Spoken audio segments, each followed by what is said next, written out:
নমস্কার, আমি ডক্টর ইন্দ্রাশিস রায়চৌধুরী। আমি একজন বাচ্চাদের শিশুদের স্নায়ুরোগ বিশেষজ্ঞ। বর্তমানে Bhagirathi Neotia women and child care hospital new টাউনে আমি কর্মরত। আমি আজকে একটা ইম্পর্টেন্ট টপিক নিয়ে আপনাদের সাথে ডিসকাশন করতে এসছি, যেটা হলো বাচ্চাদের মধ্যে স্পিচ ডিলের সমস্যা। আমার কাছে অনেক মায়েরাই আছে যে আমার বাচ্চা টাইম মতো কথা বলছে না, বাকি বাচ্চাদের মতো কথা বলতে সাবলীল নয়। সেই ক্ষেত্রে কয়েকটা প্রশ্ন যেটা আমাদের মনে সবার আগে জাগে ডাক্তার হিসেবে, সেটা হলো যে বাচ্চাটা কি শুধু কথা বলতেই সমস্যা, না বাচ্চাটা চোখের দিকে তাকাচ্ছে না? বাচ্চাটাকে যখন ডাকা হচ্ছে, হয়তো 100 বার ডাকা হচ্ছে, তার মধ্যে 70 বার বাচ্চাটা সাড়া দিচ্ছে, 30 বার সাড়া দিচ্ছে না।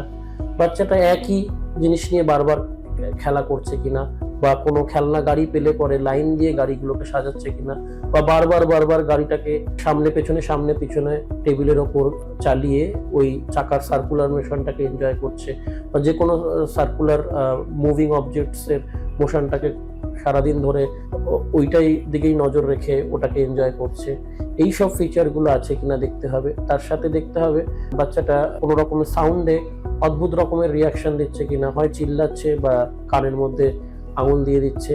প্রেসার কুকারের সাউন্ড বা মিক্সার গ্রাইন্ডারের সাউন্ড শুনলে পরে বারবার গিয়ে রান্নাঘরে বা সেই জায়গায় গিয়ে দেখছে কিনা, এই রিপিটেটিভ বিহেভিয়ারগুলো আছে কিনা, রেস্ট্রিক্টেড ইন্টারেস্টগুলো আছে কিনা, কোনো ধরনের সেন্সারি ইস্যুস টু সাউন্ড বা লাইটে আছে কিনা, এগুলো আছে কিনা, এগুলো আমাদের মনে প্রথম জাগে।